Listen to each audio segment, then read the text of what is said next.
Hey, good afternoon, everybody. Tom Stewart here. I'm with Liz Trotter. Our guest today is Paul Dumas, and this is Smart Business Moves. Hello, Woohoo! Paul. Hello. Thanks for having me. Looks like you're coming to us from Miami Beach. Close. Oh, I don't have the version we can see the sky well. I'm in sunny Myrtle Beach, South Carolina today. Love me some Myrtle Beach. Some good Oh, golf up there. There is. do you have any good rental homes there on Myrtle Beach? I suspect there is. Used to be the timeshare capital of the world, and they all went out of business. So I'm sure there's plenty of places you can get because the buildings are still here. Hmm. Wow, You I looking wonder. to you're looking to have a training event and rent something and fill it full of cleaning business owners? Maybe I'm looking for a place for foundation scale because I need more bedrooms than we had at the mansion. We only had 12. I already sold almost all of those. Hmm. So I'm You still might check out Pawleys Island. Polly's. Pawleys, Pawleys, Pawleys Island. It's about 20 miles south of Myrtle Beach, and it's a similar type setup as Isle of Palms area and that type of thing, except that all the homes are significantly older and tend to be bigger. Big is good. Older is not sounding so great. Well, the last major hurricane to come through there was in '89, so most everything's new since '89, which is true of Isle of Palms too, because that was the last time they had a big one come by and clean it up. That's pretty old. But I'm guessing they probably have to do some renovations and It's stuff. not. It's nice down there. When you get actually out on the island, it's very nice. All right, I'll We're, check we're it in out. Charleston, Liz. When you talk about old homes, you're talking about old homes. Yeah, was Francis Marion building it or Calvin Calhoun? Yeah. Okay. Well, you know that new place that they're building right next door to the mansion, Tom? Yes. I was like, ooh, I'm going to go there. So we went and got that. That place is only 7 bedrooms. Hmm. Isn't that crazy? Yeah, it's hard to Oh, find. I mean, the mansion's 12 bedrooms. It's yeah. the largest one on Isle of Palms. So, But that new one you saw, look how much bigger it is now yeah, that it's got more square foot, but yeah, it's just used for different things. yeah, only 7 bedrooms. I was like, well, we're not going there. So, yeah. Hey, Dawn. Good to see ya. All right. Well, what are we talking about? I want to talk about it because I'm so excited. Let's go. Okay. Well, Paul, you're first time guest on Smart Business Moves. Why don't we take a moment and share with our audience a little bit about yourself and where you've been and how you got here. Okay. Well, I'm co-founder of a company called Marketing for Cleaners. We specialize in all things internet marketing. We tend to focus almost exclusively on residential cleaning services, though I do have a couple of pool cleaners and carpet cleaners and window cleaners thrown in just to kind of fill out the portfolio. Anything from website design, redesign to search engine optimization, a lot of Google ads, some social media, although what the way we approach it is what we recommend is typically tied more to what your average revenue is and where you want to be in 3, 6, 9 months. And so by the time they come to us, they're usually kind of a smaller outfit and they're not really ready for the full-fledged social media, but we can help there. And we understand the inside and outside of how a cleaning business works so that we can actually analyze a little bit of the numbers and say, okay, where's the breakdown? I had an analysis earlier today with a client. We're trying to figure out, is the breakdown in the number of leads you're getting, or is it in your sales process, or is it in your follow-up? And so we kind of take a consultative approach to everything, but the core of what we do is if you need leads for your website or for your business, we can show you how to do it. And we've been doing it for 15 years and hopefully, knock on wood, be able to do it for another 15 years or longer. Well, we're going to be talking today about some really cool stuff, artificial intelligence and how that's kind of changing the landscape. So I'm going to go ahead and drop your URL to your website. If anybody wants to get a hold of you, this would be the best place to do it. Yes, absolutely. There's a little orange button up in the corner that says free consultation. It goes to a Calendly link. That's actually my calendar. Cool. I was just looking Yeah. at that. I'm like, ooh, I like that. And I if haven't you're looked at the pricing button yet, but I love when I see a pricing button. Oh, okay. So we can get pricing too. Yeah, that's awesome. And now, in good form, all of these things are hidden behind a form where you have to give me your information before you get the goods, and that's part of any good website. So even if you're giving away quotes and instant quotes online as a cleaning service, you better hide it behind a lead capture form or you're missing out. So we do the same thing on our site. You're not going to see our pricing unless I know your name. Okay, that makes sense. It's almost like you're a marketing company or something. Yeah, imagine that. I'm looking at your free stuff. I'm like, okay, that caught my eye. I'm guessing that gets people. Yeah, we've got quite a bit in there. We like to give away a lot of information because SEO in particular, which is our core service, search engine optimization, it can sound like black magic, and there's certainly a lot of companies out there that they live on the black magic aspect. Get you on a 12-month contract, have you pay a couple grand a month. You don't know if it's working or not. They can show you anything and say, yeah, look at all the work we've done. So we try and be pretty transparent about stuff and show people exactly what we're doing and why. And whether they want to get involved at that level is up to them. But we definitely bury them in information most cases. And that way, when you're trying to deal in something that nobody understands, you have to be transparent. Otherwise, you're just taking people's money. And I'm a big believer, and hopefully all my customers will agree, but there may be one or two that disagree. If you don't know whether your marketing is working, then it's not. Ooh, oh, that's good. I like So that. you need to have some transparency, some accountability, some what are you doing and what are the results and how do we get there and where are we going to be next month, where are we going to be in 3 months, that kind of stuff is very important, I think, in when you're talking about internet marketing. I hear it all the time. Yeah, we've been running Facebook ads for 6 months. Is it working? I don't know. Then it's not. Yeah, I love that. So, Paul, do you run like a report? Do people get a report every month from you? We do. We have multiple things, tracking everything through Google Analytics so we can see where traffic is coming from. We track rankings for different keywords, which aren't as valid as they used to be, but it's good to look for trends. In some cases, we'll even integrate with tracking, number of leads generated versus number of leads closed, so they can track and see over time. Not everybody has access to sophisticated reporting in their own system, so we try and coach them up a little bit on that, so they can tell, where were you a year ago? How many new customers do you need to hit your goal in 6 months? The magic number. If it's $1 million revenue company, then you need to hit $83,333 a month on average. And how do we get there if we're stuck at $55,000 a month, or if we're stuck at $20,000 a month? And what are the cheapest leads? Where are they going to come from? And that may shift over time. I mean, I have some customers that swear by Yelp. Well, Yelp only works in one specific instance, in one way. Otherwise, it's burning money. Google Ads. What kind of market are you in? How much budget do you have? If your budget's $10 a day, it's not going to work. And here's why. Take that money and go buy some business cards and go knock on some doors. So you got to fit the plan to the company and what their goals are and what they're capable of doing. It's not a one size fits all. And a lot of our customers will come to us, and over time, as they grow, what we do for them changes. And Yeah, that would make sense. As their company changes, I would imagine that their needs change as well. absolutely. Yeah.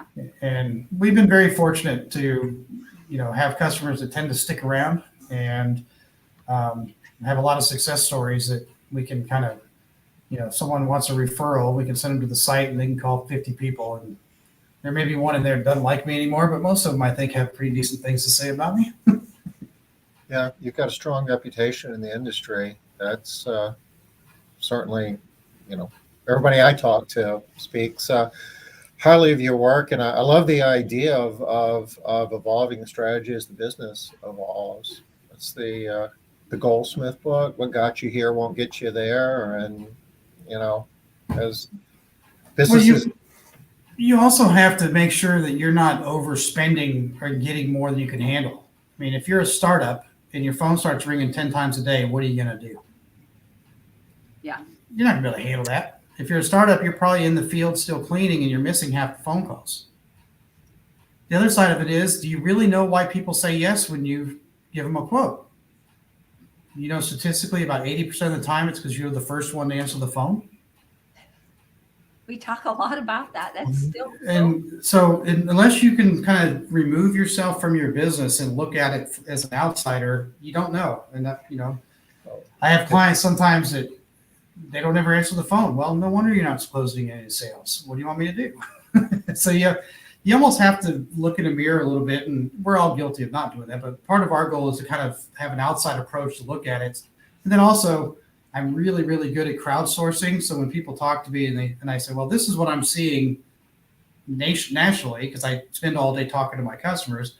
Oh, wow, you sound smart. No, I'm just good at crowdsourcing from all my smart customers. But it's nice to be able to share that information with them and see, well, is Yelp working? Well, I can say, oh, this person in this city is working for, and these two it's not working for, and here's why we think that's true. So your experience may vary, but at least they can have a resource, hopefully, to be able to do that. Yeah, I love that.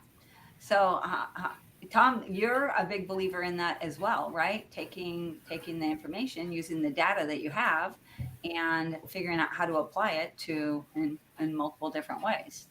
Absolutely. So, yeah, that Absolutely. makes good sense. Makes good sense to me. So All right, go ahead. we Tom. want to talk about the good stuff, Paul. We want to talk about artificial intelligence because that seems to, as the whole Wayne Gretzky thing, you want to skate to where the puck is going. It seems like things are moving quickly in that direction, and it's going to be disruptive. It's going to be changing the way we do business, and it can be an opportunity or it can be a threat. So let's take the rest of this hour and figure out what the threats are and how can we turn it into an opportunity. Okay, well, I'm happy to start off by scaring everybody if you want. Yeah, let's do that. Do it. Okay, so let's think about how fast this is happening, first of all. Okay, and I took the liberty of researching a few little factoids. Let's think about how long it took for technology to be adopted. So it took about 8 years after TV was introduced to the market for there to be a TV in half the living rooms in America. 8 years. And this is TV. We probably all watch the TV today, even if it was just for 3 seconds in the background. It took about 2.5 years for the iPhone when it came out in 2007 to get 40% market share. And now smartphones, if you don't have a smartphone, there's something wrong with you. It took less than 30 days for ChatGPT to reach 100 million users. They released the first version in November. It was version 3.5, but the first public version was in November. In March, so 4 months later, is my math right? 5 months later, they released version 4, and it's 10 times better. 10 times doesn't sound like a lot, but you're talking about a factor of 10 times better than the first version. So what is it going to be in 3 months, 6 months, a year? Now we're figuring out how do we integrate this into everything we do. And then we can talk about how is this going to affect internet marketing, because eventually people are going to stop looking at a screen. And how do you advertise? How do you market? How do you rank? How do you do anything when nobody's looking at a screen? But the way I would envision it is, imagine I'm sitting here and my phone or my little Alexa speaker or whatever is 10 feet away. Mm-hmm. And I simply say, hey, Google, who's the best cleaning service near me that is pet friendly? Or who's the best cleaning service near me that uses products that won't affect my 12-year-old with asthma? Or pick any of a million different questions. Yeah. I'm not looking at a screen, so suddenly local services ads aren't applying. I'm not looking at a screen, so suddenly Google ads aren't applying. I'm not looking at a screen, so suddenly being number one on a Google organic search doesn't apply. So then the question becomes, how do I become the answer to the unknown AI question? And the simple answer to that is content. Disclaimer, and a lot on this call probably have heard me say this a million times. We're trying to predict the future here. If we're half right, we're all geniuses. But it doesn't take a huge stretch of the imagination to think that things are going to move away from the old days of, let me search for house cleaners in Charleston, South Carolina. And then suddenly, because we all had phones, we could geolocate people. Maps were involved. So now I can look for a house cleaner near me. Now we're going to be in what is going to be called basically conversational search, but I'm not looking at anything. I'm not getting a ranking of the top 3 things in a map. I'm not getting any of that. I'm having a conversation with Google, and I'm going to be given information based on what they think is best. And we're going to trust that they're giving us the best solution. Hey, or Paul? We're going to have to, yes. No, I'm just curious for context. You know, I remember having some of these discussions. It seems like a half a dozen years ago with, hey Siri, hey Alexa, find a there's pre-COVID, absolutely. It was probably 5, 6 years ago. We were all thinking that by now nobody would be, Googling anything. They would just be talking to Alexa, and Alexa would be sending somebody at their doorstep tomorrow. You know what? It AI, didn't work. yeah, why is AI? AI is changing the game, but what makes today? You know why? 6 Siri years ago? doesn't work. Siri Okay. doesn't work. How many times do you say, "Hey Siri, call my mom," and they're calling somebody named Mike? And it's trying to work now, by the way, and I'm Right. confusing the heck out of So it. how many times, because you have an accent or you're too far from it or you've got gunk on your microphone on your phone, Siri, to this day, people don't realize Siri's still in beta officially. It's not an official release. They've never gone out of beta. Wow. Okay. And it probably won't, because they're going to release an AI version of it. The difference here is AI is better. It is that much better that you can literally have a conversation with it. It is a truly conversational language model where it can adapt on the fly. It doesn't have to go back to the beginning. Remember the old days, and this was like new technology, you'd call American Airlines and say, "I want to check my flight status." And you talk to a computer, then you hear the little, as it was thinking, it would come back. And about half the time, the system would fail because you asked it something it didn't know an answer to. And it had no way to gate off of that to take you somewhere else. So you'd hang up, you'd be frustrated, and you'd call them back. And all of those days are gone. When AI takes over, you literally, as soon as this thing bridges the gap from text to speech, which is already happening, you'll be able to have entire conversations with someone who is human sounding. Someone, I say, listen to me. Last night I have did we disappear? I have a Google Voice activated light bulb in my living room, and I asked on the living room light, please. And my son was like, "Why are you so polite to the light bulb?" You just get used to thinking of these things in terms of the human aspect of it. You're going to be able to have a conversation with your phone where it speaks back to you. And that's going to be the difference. Right now, Siri doesn't speak back. It is act and react. It doesn't take the next level. And that's what the difference is. The quality was so far advanced over Siri. I don't know, throw out a number. I don't know what the number is, but this AI makes Siri look like you're going through a card catalog and finally finding the card you wanted. It is that big of a leap in technology. When you can go to ChatGPT and say, "Give me the top 10 reasons why I might get fired," and it gives you 8 that you've already thought of, and they've written it out better than what you thought of, Yeah. that tells you that this system is more capable of conversing. And honestly, how many of us here have hired customer service representatives only to realize that they don't have a phone persona? Oh yeah. The AI is going to be your phone persona. There's no doubt about it. It's already passing medical exams. It's already passing the bar. These are the education level of this thing is beyond the sum of all of us on this show. And I know I bring the bar down a little bit, but that's the difference. Siri is a tool that was that enabled it to basically speak answers, but where it was getting the answers was still the old way of searching. There was no, I don't want to call it intuition because it's not intuition, but there was no, well, it's the artificial intelligence part of it.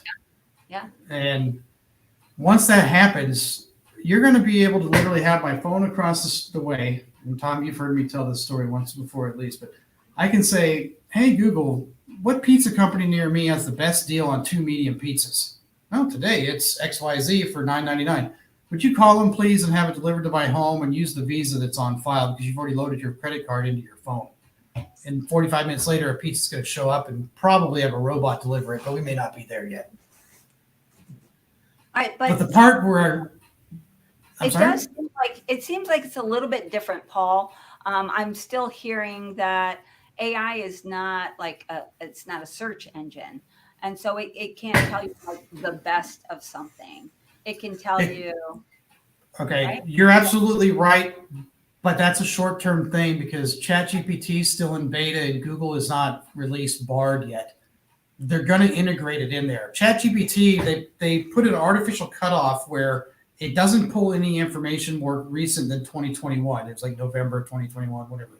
That was by design as part of their beta test. This whole thing is still a big beta test. Yeah. But they're going to roll it out. So And- if I ask ChatGPT who the president of the United States is, well, that's a bad example, but something, who won the baseball game last night, it wouldn't know. It likely would not know if you're on ChatGPT as a prompt unless you go to Bing, where they've unlocked parts of it to be more current. Because Bing has ChatGPT built into it now, but it's a separate mode. When you go to Bing.com, that's Microsoft's search engine. There's a box, then right below it says, "Would you like to use ChatGPT for your search?" And they've stair-stepped that in. It's not pulling real-time data. You can't ask ChatGPT what's Google's stock price today. It doesn't have access to that information yet. But they will, they absolutely, bar none, literally days and weeks from now, that will be in place. And it will affect everything. And the next Android update's liable to have AI built into it. The next iOS update, it's going to be there. And Then so you ask it, what stocks do I want to buy today? And based on, my financial objectives, it might make some recommendations. there's already companies, big companies out there that are testing AI for that platform, and they're outperforming the S&P by a factor of about 5 right now, just in their short-term testing. It's going to change the economy because AI is going to influence everything. It's going to change. Wait till AI influences flight schedules and fuel usage, and suddenly these airlines can save 10% across the board on their fuel because their entire schedule is AI based. Right. It's going to affect everything. All right. So what are you thinking about, like right now, where everybody wants Google reviews, right? You got to Right. get Google reviews. Are they going to even matter? Yes, because people are going to be looking for the best of something, and Google's going to tie their review system into it. Yelp already tied into Bing without it even being AI. If you do a search for Bing, the reviews that show up in the Bing map are Yelp reviews. Yahoo's the same thing. So reviews are absolutely going to be important. What AI, in my view at least, is going to do is it's going to make content has always been king when it comes to search engines. If you don't have content on your site, nobody knows what you do, where you do it. But content's going to be absolutely critical to answer the question, well, who's the best cleaning service for, a family with an asthmatic 12-year-old? Most cleaning services here don't even have the word asthmatic on their site. Right. So when we're talking about an average frequently asked questions, for instance, the average site has 10, 20 questions on it. Maybe it needs to have 200 and be categorized. Here's our most popular questions for our visitor to our site, and here's the other 90 questions for search engines and AI. Maybe we need to have a glossary of terms as a plugin that you can put into a website where you can go in and have a term and then write a description of that term as long as you want it to be. You have a glossary hidden behind the scenes. And that's just for search engines to see, so that you don't have to have on your homepage that you're pet friendly or that you only use hypoallergenic. You can have it built in behind the scenes so that your site becomes two parts. You have the user experience, which is what everybody has now. We all want a pretty site that works. That's the user experience. And then structurally buried behind the scenes, you have all the other, turning your site into a Wikipedia or an encyclopedia of everything. Because nobody wants to read 5,000 words about how you're pet friendly, but AI may need that to work. Yeah. Right. And Okay. AI can pull from that to answer the questions that consumers will be asking. Well, I had a call earlier today with someone where they have material data sheets for all their products in a password protected portal for their employees. What kind of glass cleaner to use, what kind of general purpose cleaner, what kind of this, that. They have that for their employees, so they're aware of it. And then they also had, the whole product list. They had this, that, and the other. Well, why not make that information public so that AI can synthesize it and be able to tell, oh yeah, well, these guys use a eco-friendly glass cleaner and eco-friendly this. So if you have allergies, maybe this is the right fit for you. A lot of those safety data sheets are like images, like PDF files. Can they be crawled? If it's a PDF that is formatted properly, as long as you can highlight it and copy and paste from the text from that PDF, then Google system can crawl it. Okay. If it's just hey, I took a JPEG and I converted it to a PDF just to make it downloadable, no, they can't read text and images, things like that. So there's ways of making it where you can. And the oversimplified test is if you can highlight the text and copy and paste it into an email, then search engines can crawl them. Because it's just text, it's just a PDF file instead of an HTML document or a PHP document. Things like that. We're getting way too technical, but yes. Hey, Paul, Matt Ricketts has got a thought here. I know he's been noodling around and looking into ways that he can use AI as an internal tool. And you can see he's talking about using internal data to train an AI tool for training his people. Sure, I've already heard of people taking their entire handbook, for instance, and plugging it into AI and then saying, would you please create a 25-question quiz on this employee manual? And it spits out the questions. Can you format it as an HTML form, please? And it spits it out as a form, and you put it on your employee portal. And you can easily create little quizzes to get people to pass things. You can have them. You can have the different sections of your content and then ask AI, can you expand upon this, please, and write this in a 6th grade level or write this as a 9th grade level. Just expand on things so that you can have a more robust system for people to access. Some people can read a bullet point and get it. Some people need 3 paragraphs to get some. People learn different ways. Yeah. The image side of AI does not work yet, but it will. Imagine being able to say, hey, take all the headlines in this document and create an image of each one so that someone visual can pick up on what's going on. Or maybe you do a video, you turn your entire handbook into a video or 10 videos, different modules, and it will literally close caption it and take that text and have a digital avatar reading it. The sky's the limit on how people are going to use this. There's people a lot smarter than me out there that are going to find even better ways to use it, but that's just top of my head, different applications you can think of to be able to do it. And then you will eventually, there's people who have already written this, but they haven't, to my knowledge, made it commercially available. But imagine being able to have a chat system on your site that only uses your website as a data set. So when people come in and ask questions, it's only using your site. It's not using the whole internet. And you build your pricing into the background where customers can't see the pricing, but then your chat engine can go ahead and either integrate with your management software or integrate with whatever you put on your site that's in the data set. And people can literally get a price right through the chat. There's some people that have kind of done that, but they're doing it not with AI. They're simply using old time if-then logic. And if somebody asks a question that the if-then doesn't work for, it just doesn't have an answer. With AI, you'll still be able to gate them to a resource. I mean, at some point, every one of the cleaning services, every business in the world, name it, car dealership, airline, is going to have an AI reception where it's a voice that sounds human that is going to be able to answer all your questions, give you a quote right over the phone. And if you ask a question that the AI can't answer, it's going to say, would you hold just a moment? I'll get you on the phone with a manager, and then your phone will ring and it's time for the human. And the human will come in, and you'll be able to log into your system, and there'll be a transcript of that phone call so you can pick up the conversation from there. It's coming, and it's coming in months, not years. It's not 20 years ago when we used to laugh. Imagine someday you're going to be plugging your car in. This is happening now. It is absolutely happening now.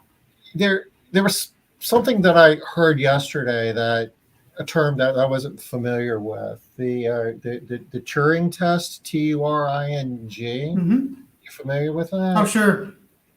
Have you ever seen the movie Blade Runner? Bits and pieces. The entire book is basically an exercise of the Turing test. It's a series of exercises where you can verify whether something's human or artificially intelligent. It's kind of the point where machines can exhibit the same level of intelligence as humans. You can't distinguish between the two.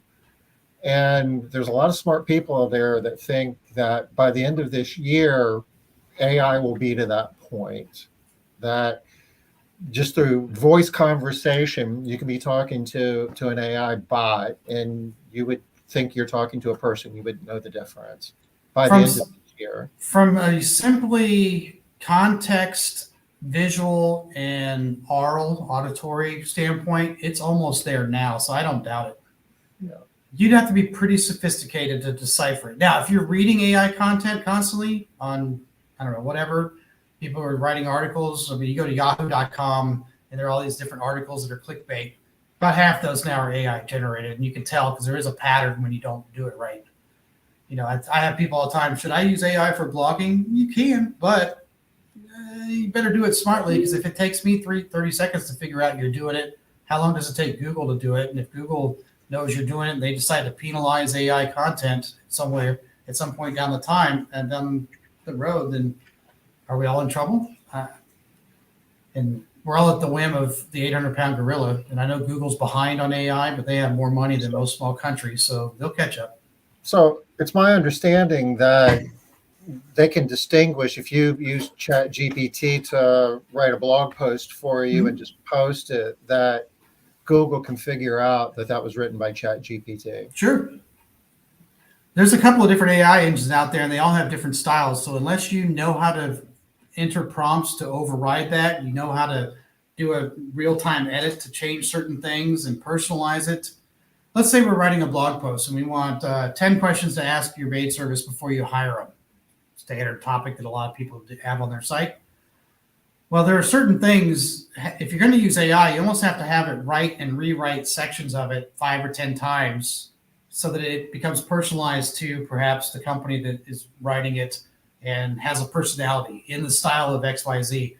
If you want to know how AI works, go and have it write 3 paragraphs on any topic, but write 3 paragraphs on why the sky is blue in the style of, and then pick different people: William Faulkner, William Shakespeare, William Holden, an actor. And you'll get 3 different things. Yeah, there you go. And you will get 3 completely different articles on the same topic, but you can see how easy it is to manipulate the quote unquote style or voice of the AI engine. So as long as you're sophisticated in how you're asking for the content, you can go a long way towards making it less obvious. But if you're just doing a standard write an article on this, anybody who's used the system for more than a day can tell that it's AI generated, because there's a certain pattern to their language. We all have speech patterns. It has its own. So if I stick all of my stuff, everything that I've written into an AI platform, I don't even know which one, and I teach it what I sound like, and then I say, write an article about cleaning toilets in my voice. You can do that. Let's say you have a website where you've been blogging for 3 years and you got 500 articles on there. You can say, in the style of the writer on this site, and you put in your domain name, write this, see how it works. Sometimes if it has enough information, it absolutely can do that. Okay. I can have it write a blog article in the style of a New York Times author, and it'll do it, because there's enough content out there on the New York Times that it knows really clearly what their editorial standards are. And it'll do a pretty good job of matching that. It's scary, but it'll do it. You've seen people already go out there and say, hey, write a poem about castle keepers in the style of Dr. Seuss, and you'll get a Dr. Seuss style rhyming poem that talks about your cleaning service.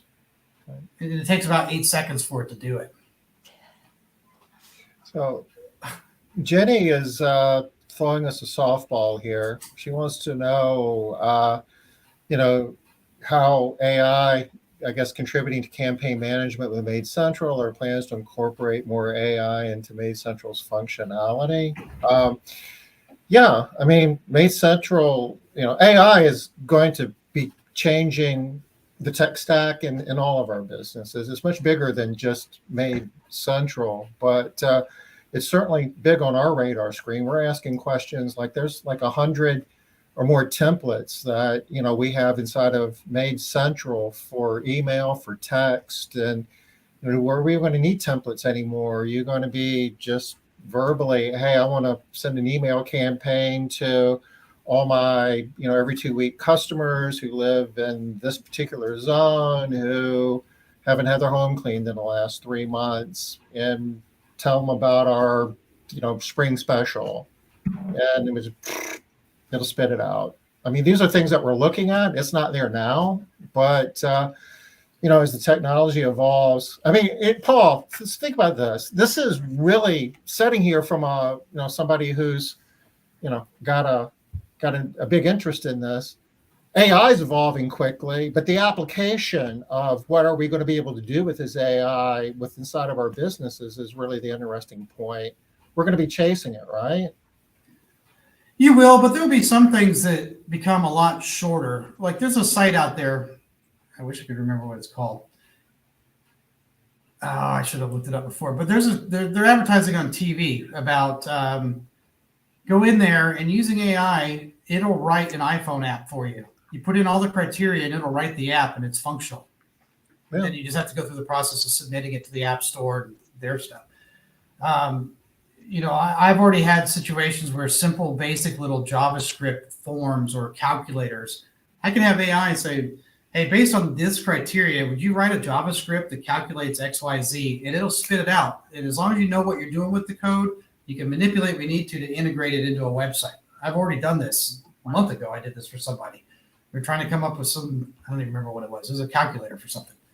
And so the ability to, as long as you understand how the application works and what platform it's in, there are going to be people out there. There already are people out there. I'm not that person. I'm not a coder. I'm not I don't work with Microsoft.net or any of that. Too old for that stuff. But there are people out there already who know how to ask the AI to write a module of code, and then they just write the bridge to make it work there. So let's say you want in your scheduling software to have a Google or an Apple Maps API integrated into it so that you could do what you're talking about with the dispatching. And then you use AI to bridge that Apple Map API with whatever you're doing for your calendaring, your schedule. So now you have a geolocated schedule so that you know if Paul is going over here on Tuesday and for some reason Liz is going over here on Thursday, but they're only a mile apart, why wouldn't you take some effort to get both those customers on the same day? And you'll be able to use AI to do that. And it's not going to take an engineer who's a AI genius. They're going to be able to write these modules and then just simply bridge them together. So to answer Jenny's question, in time, how we schedule, how we provide customer service, how we give quotes, how we do sales, all of that is going to be powered by AI, and a lot of it's going to be automated. The whole, when you get to the point when somebody be having a conversation with a bot that's AI driven, I know a lot of people that are like offshoring customer support because it's more economical, and that's kind of it's not cutting edge, but I mean it's a way of getting it done in a more economical way. I think the next iteration of that is it's going to be AI driven, and there's not going to be a human involved anywhere with a lot of that. Well, another application potentially for AI is imagine you have a feedback system, a quality control feedback system, and a customer is giving you feedback after hopefully every time you're in their home. Imagine using AI to draft an email that synthesizes an intelligent, appropriate response to the last month of their feedback. And all you have to do if you want to is to review it, make a couple edits, and send. Suddenly what used to take 10 minutes of drafting an email to reply to a customer who's mad that you forgot to clean something, that email's 85, 90% done. All you got to do is review it and go, yep, that sounds good. And at the same time, it modifies the work instructions. So the next time you clean the home, you're correcting whatever problems that you're having. And instead of asking, how did we do out of 5 stars every time? What could we do better? What could we do worse? Maybe you start modifying those forms and say, if there were 3 things that we could do better, what would they be?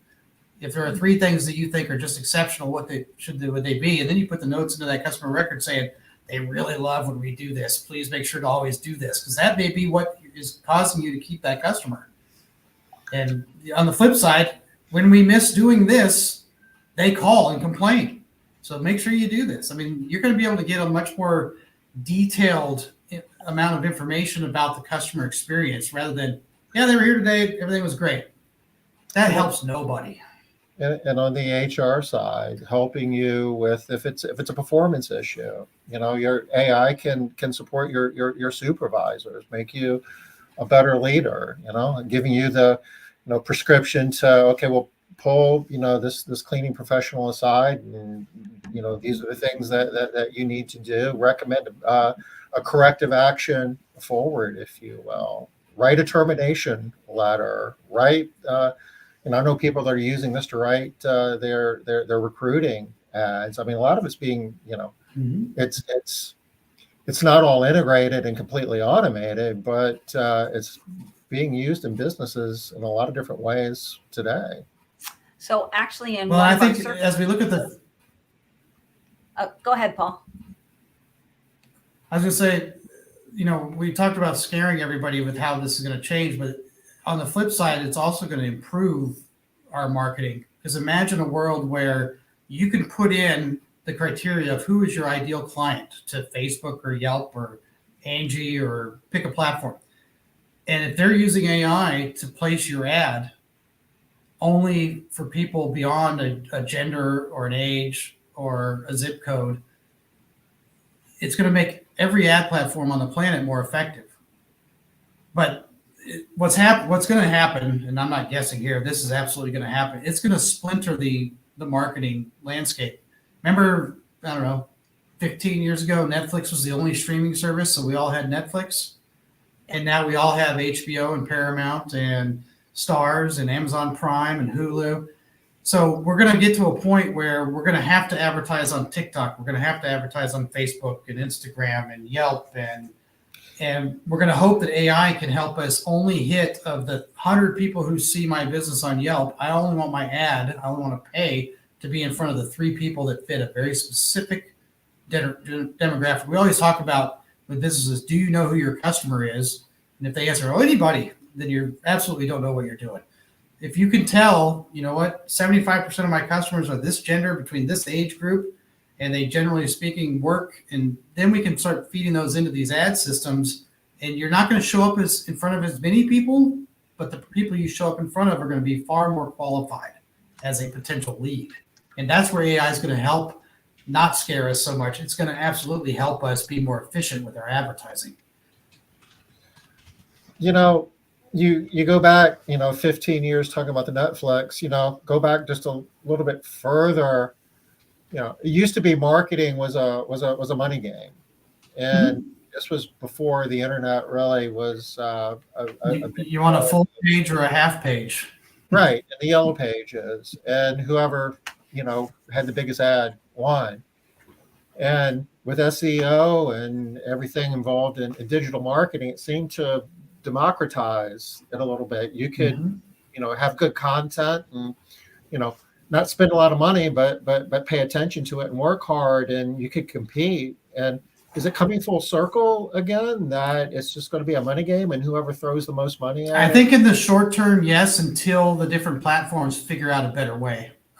We talked about Google delaying their AI. They fumbled out of the gate, but I think part of that was intentional. The reason Google isn't leading the AI charge is because they don't know how to monetize it. How do you run an ad on a conversational search like we talked about where my phone's across the room?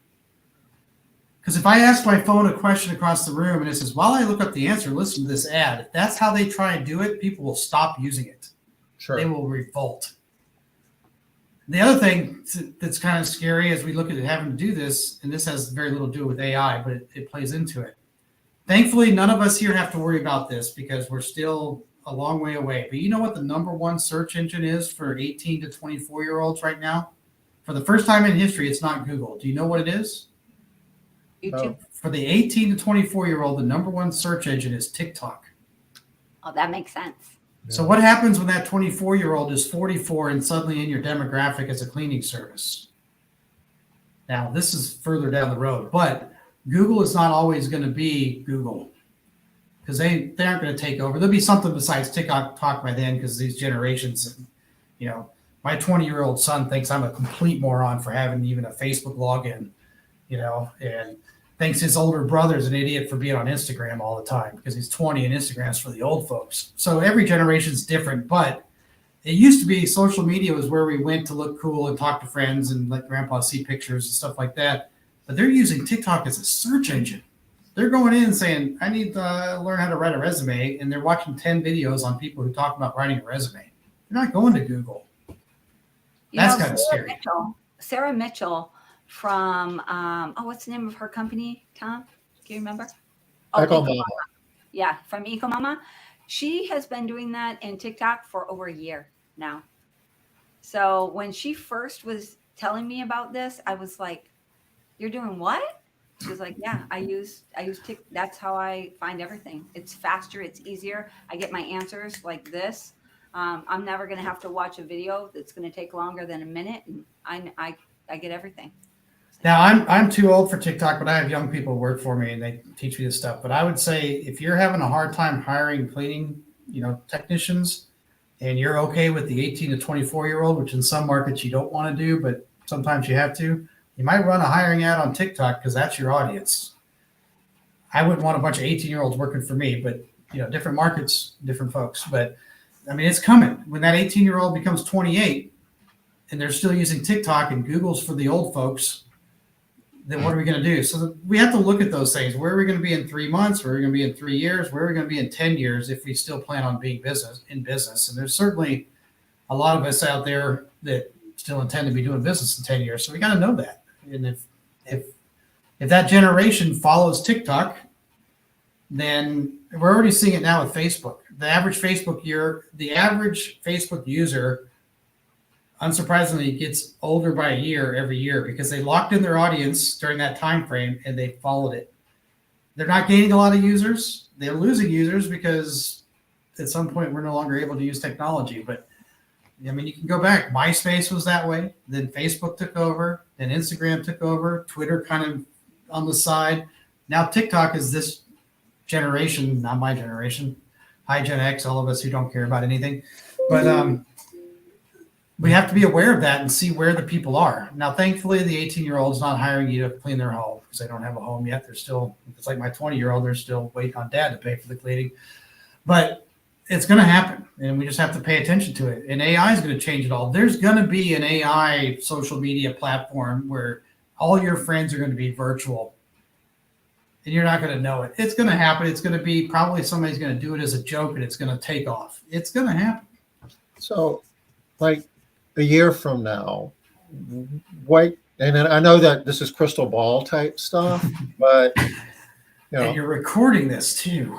Well, I think AI is every month there's really cool stuff that's coming out, but I've seen a lot of technology that was really hot, and the expectations, there's a technology adoption curve that spikes really high, and then it kind of drops, and then it kind of goes up slowly. And it's not so much the technology is not awesome; it just takes businesses a while to figure out what to do with it.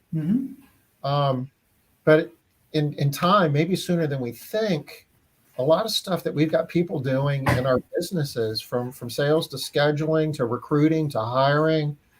If AI is not doing it, AI is certainly going to be assisting, and our world will change in a meaningful way.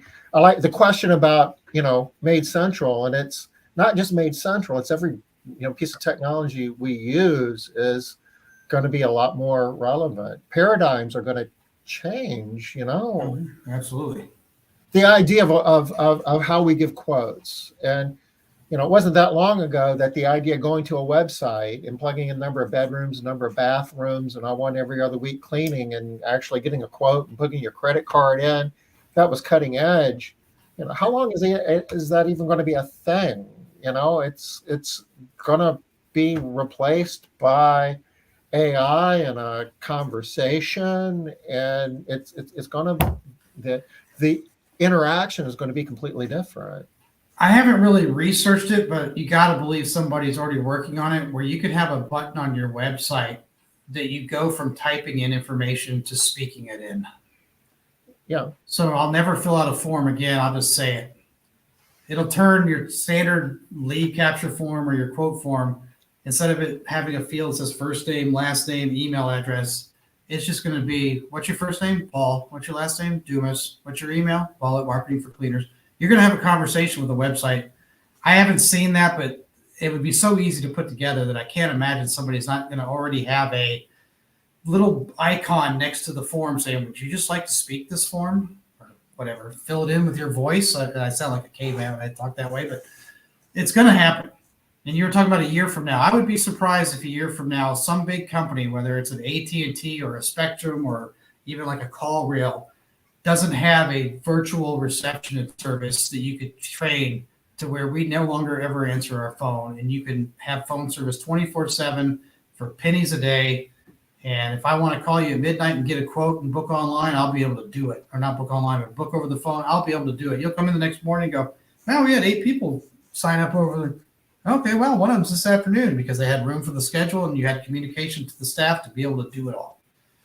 And the level of detail in terms of the scope of work, they can have a conversation. The conversations that they have on the phone when you're giving a phone quote, all that can be captured in a way where it can be incorporated not only, in the work instructions, but also the pricing. And pricing is going to look like what the airlines do. And this is something that we are working on in Central now, where dynamically based upon time of day, day of week, days that we're busy, days that we're not busy, that your company can offer, here's 10 different prices under different scenarios. Pick the thing that you want to do, just like flying across country. And if they want to go Friday morning bad enough, you never say no. You just give them a price that's high enough that you can then go back and convince somebody else that they want to get their home cleaned next week, and you're still making an extra buck. Your teams never go home at the end. Your teams never go home midday because they don't, have enough work. Your AI would be taking the leads that you have and working it to the point where they're going to offer a deal to somebody that's going to be so doggone good that they're not going to pass. They're going to take that to fill that hole. And that functionality is going to become an employee benefit versus your competition, because you can almost guarantee your staff that you're going to spend 20 minutes less a day behind the steering wheel or whatever the time may be. That's what. Or imagine the personnel issues. And Tom, I think I heard you mention this somewhere else. Imagine if you could have AI handle all of your quality control employee management. If you have an employee that's constantly doing X, Y, Z, and then you can have AI analyze what they're doing wrong and send them a message about what they're doing wrong, you suddenly don't have the personality conflict of, oh, well, the trainer's just picking on me. I don't like this job anymore. Whatever. I'm like a third grader. But you understand what I'm saying? Computers. Right. It's cold, hard data. AI has read all the feedback from every house you've cleaned the last 30 days, and they say you're not very good at this. Here's how you can get better. Your customers can manage. Just last week in one of our circles, we had somebody that was they wanted to help with an employee issue that they had. And so we just punched the issue into, because she had already typed it into Facebook. Hey, you guys, this is my problem, blah, blah, blah. So we just took her problem, put it into AI and said, what are the best 5 ways to handle this employee issue? Y'all, they were all good. They were all good. I was like, oh my goodness. All righty. So there is just less and less need for a lot of what humans currently are doing. It's kind of crazy. Yes, especially when you can take your policy manual and other, rules, regulations, and just information about your business and feed it into an AI tool. If I'm a supervisor and I want to know how to handle something, I just ask the bot the question, and it gives me a much better answer than any human being could. Yeah. It's exciting, isn't it? It's exciting. It's also kind of nerve-wracking because you don't know where it's going. Oh, we lost Paul. He'll be back. Yeah, he will. I thought I was the one having bad internet issues. His were just as bad as mine, if not worse. So yeah, it's really exciting, but it's also so disconcerting because, how's it going to impact us? I feel like we are in a little bit better position because so much of what we offer is, takes a physical person. Right. A lot of people are, jobs are going away. Oh, Yeah, the activity of providing house cleaning services is certainly going to be in demand for the While, foreseeable future. Um, while. but how we manage that, everything from marketing to recruiting to sales and scheduling, and you know all the major processes and like the foundations process flow that we teach, Yeah. all of that's going to be turned upside down. And stuff that people are doing is going to be done by AI, and if a human's doing it, it's going to be oftentimes assisted by AI. It's going to take fewer people to professionally manage a house cleaning business. Yeah. And we're going to be more profitable doing it. It's going to be exciting. Hey, Paul, long time no see. Yeah, that was weird. Everything just went black on me. Sorry. Figured you were tired of talking to me. Pulled the plug. So So excited, and you went to put something into Chat GPT.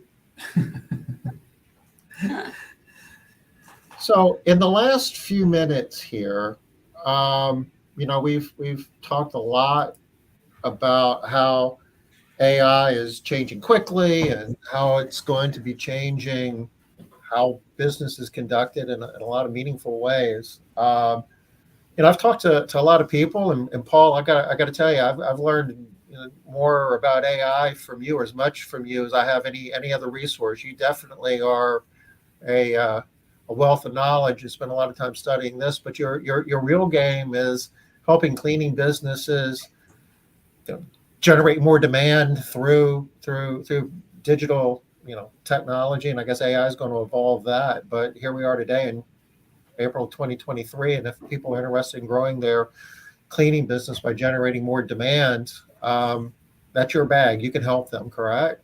Absolutely.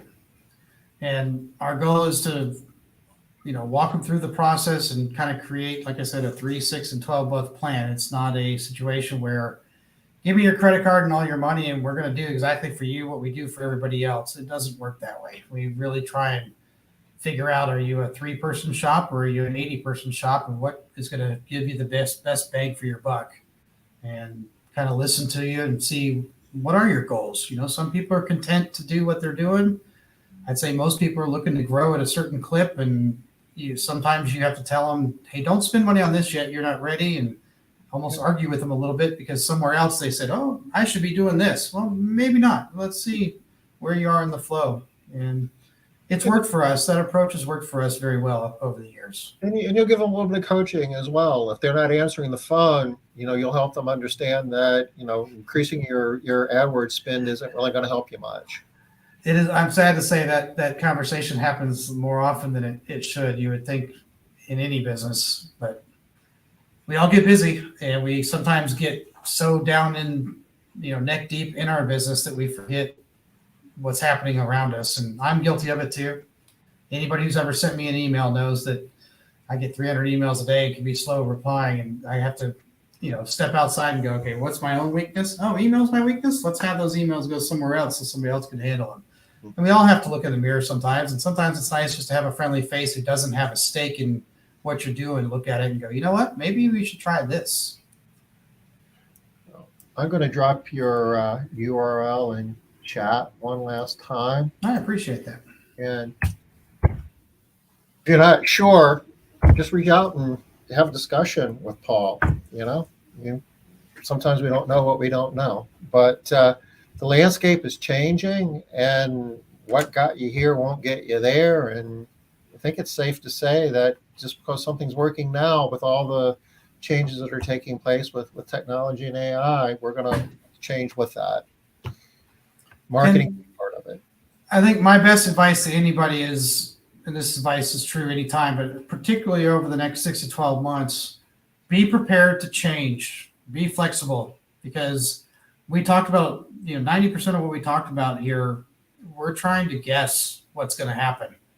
And you never know. There may be something new come down the pipeline where somebody figures out how to do X, Y, and Z. And we may find out in 6 months we no longer need a website because we're all just getting it telepathically. I don't know. But be prepared, be flexible. I've been advising people ever since AI came out, whatever you do, don't sign a contract for anything, because a 12-month contract is probably going to take you 6 months down the wrong path. But hopefully you work with people that are keeping up with this, work with people that are open-minded enough to know when they're right and when they're wrong, and open-minded enough to say, okay, well, we're not doing that today, but give me 30 days and we can be doing that, and let's see how it works. And be flexible, because we are in a paradigm shift right now. This is no different than when electricity started rolling out through New York City. This is no different than when the first polio vaccine started rolling out through Pennsylvania or wherever. I think Salk was. This is a generational shift in every aspect of our life, and just embrace it, have fun with it, but be flexible. All right. We are at the top of the hour.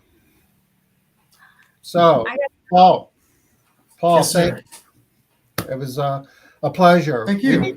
We'll do this again in about 6 months, and we'll see where we are. Oh, you're going to play back these clips and show that I'm wrong about everything? I know That's it. gonna be fun. I think that you're going to be a lot more right than wrong. Yeah. I wouldn't worry about that. You guys have a great rest of your week. We'll be back next Wednesday, 5 o'clock Eastern time. Till then, take care. Bye-bye. Bye, y'all. Thank you.